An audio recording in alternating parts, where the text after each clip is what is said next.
Welcome back ناظرین آج ہم بات کرتے ہیں حیدرآباد میں، کیونکہ حیدرآباد میں بھی سیاسی سرگرمیاں جاری ہیں اور ہم یہ دیکھ رہے ہیں کہ جہاں ایم کیو ایم نے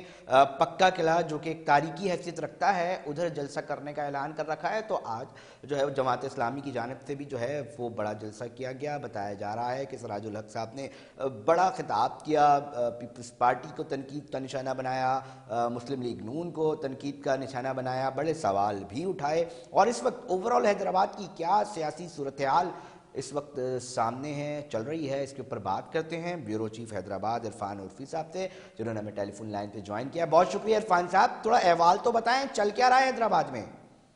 جی بالکل علی رضا، حیدرآباد میں سیاسی سرگرمیاں جو ہے وہ عروج پر ہیں اور حیدرآباد میں مختلف سیاسی جماعتوں کی جانب سے جہاں جلسے، جلوس، ریلیاں منعقد کی جا رہی ہیں، وہاں پر حیدرآباد میں سیاسی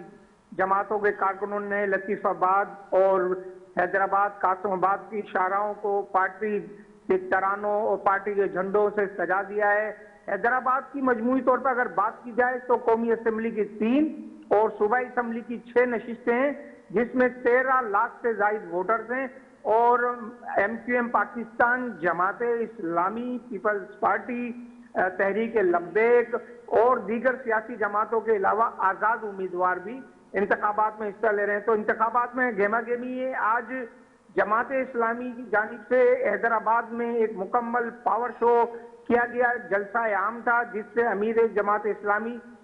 سراج الحق صاحب نے خطاب کیا، اور ان کا جو خطاب تھا وہ بڑا جوشیلا تھا، اور انہوں نے نواز شریف سمیت آصف زرداری، بلاول بھٹو اور ایم کے ایم کو آڑے ہاتھوں لیا۔ ان کا یہ کہنا تھا کہ نواز شریف اور آصف علی زرداری سمیت ان لوگوں نے پاکستان میں متعدد مرتبہ حکومتیں بنائیں، تاہم انہوں نے عوام کے لیے کچھ نہیں کیا۔ کرپشن اور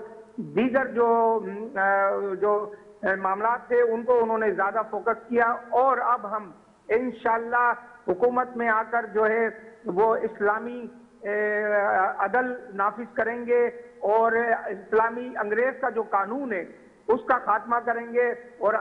جو ہمارا ترازو کا نشان ہے اس کا یہی سلوگن ہے کہ ہم جو ہے اسلامی جو ہے وہ قانون نافذ کریں گے۔ اور خاص طور پر انہوں نے جو ذکر کیا، ان کا یہ کہنا تھا کہ جو ہے ہماری حکومت ہوئی تو ہم بیت المقدس اور کشمیر کے مسئلے پر بھی دستبردار نہیں ہوں گے۔ تو انہوں نے کہا کہ ہم جو حیدرآباد کی بھی قسمت بدلیں گے، اور حیدرآباد کے لوگ جو ہے ہمیں ووٹ دیں اور وہ ترازو پہ ووٹ دیں گے تو انشاءاللہ ہم پورے پاکستان میں آ کر جو ہے وہ نظام کو بدلیں گے اور کرپشن کا خاتمہ کریں گے، اور یہ جو جاگیردارہ نظام ہے اس کا خاتمہ کریں گے، کسان کو اہمیت دیں گے، تاجروں کو اہمیت دیں گے، اور خاص طور پہ ووٹرز کے غریب لوگ ہیں ان کی حالت بدلیں گے۔ حالات جس طرح حیدرآباد کے آپ بتا رہے ہیں سیاسی، تو ایم کیو ایم پاکستان نے بھی اعلان کر رکھا ہے، اس حوالے سے بھی تھوڑا سا بتائیے گا کہ کیا صورتحال بنے گی؟ جی بالکل، جس طرح اگر ہم ماضی کو دیکھتے ہیں تو ماضی میں زیادہ تر ایم کیو ایم پاکستان اور پیپلز پارٹی کا حیدرآباد میں مقابلہ ہوا ہے، جس میں ایم کیو ایم پاکستان اور پیپلز پارٹی کی جو دہی جو سیٹ ہے پیپلز حیدرآباد دہی کی، اس پر پیپلز پارٹی کو کامیابی حاصل ہوتی ہے، اور جو ماضی میں پیپلز حیدرآباد سے 2 ایم کیو ایم کی جو قومی اسمبلی کی وہ ایم کیو ایم پاکستان کو حاصل ہوئی ہیں۔ تو ایم کیو ایم پاکستان نے بھی بڑی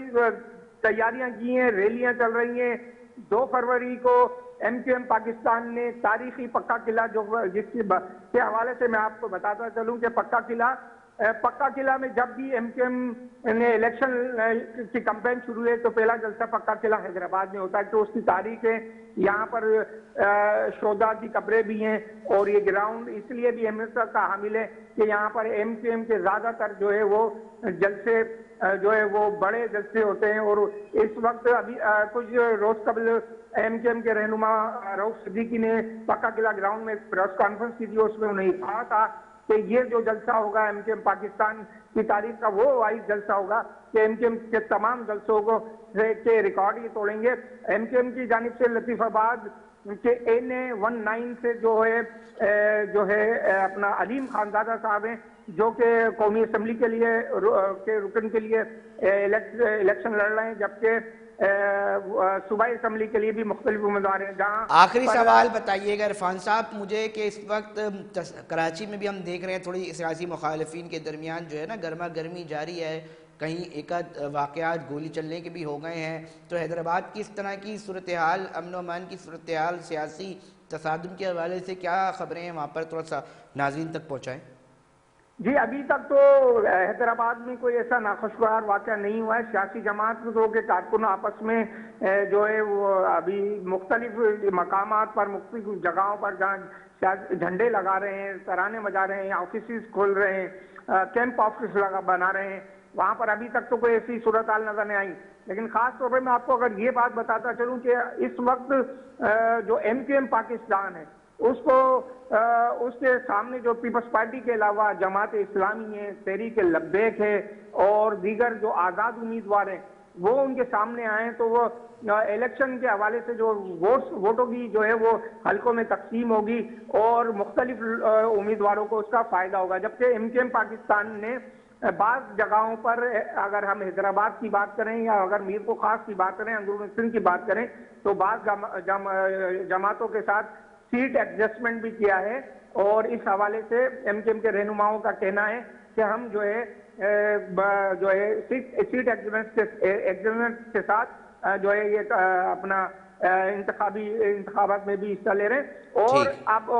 اب میں آپ کو ایک اور یہ بات بتاتا چلوں کہ کل جو ہے ایم کیو ایم پاکستان کے جتنے قومی اسمبلی کے نامزد امیدوار ہیں اور صوبائی اسمبلی کے نامزد امیدوار ہیں وہ حیدرآباد میں ایک ہنگامی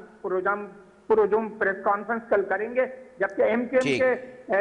کے بہت شکریہ عرفان عرفی صاحب, بیورو چیف حیدرآباد تھے, ہمیں بتا رہے تھے کہ حیدرآباد میں اس وقت کیا سیاسی سرگرمیاں جو ہیں وہ جاری ہیں, اور اس وقت دیکھا جائے گا کہ 2 فروری کو ایم کیو ایم پاکستان کی جانب سے بھی پکا قلعہ میں اعلان کیا گیا ہے کہ وہاں پر جو بڑا جلسہ ہے وہ کیا جائے گا. دیگر سیاسی جماعتیں بھی وہاں پر الیکشن کنٹیسٹ کریں گی. دیکھنا یہ ہوگا کہ انتخابات والے دن کس سیاسی جماعت کے امیدوار کو جو شہری ہیں, جو عوام ہیں,